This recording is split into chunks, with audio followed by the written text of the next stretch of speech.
Во вестите на МН телевизија ќе гледате: целосно изгорен погон со 3 производни линии и 2 магазини во фабриката Винчини во Виница, повредени 16 лица, меѓу кои пожарникари и вработени. Собствениците со став сите вработени да бидат задржани на работа. Основното јавно обвинителство Кочани почна со работа.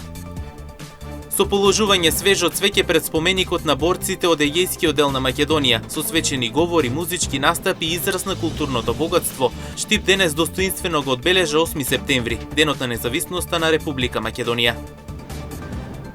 Звездено небо на 16 септември на градскиот плоштад во Штип во чест на жртвите од пожарот во дискотеката Пулс во Кочани.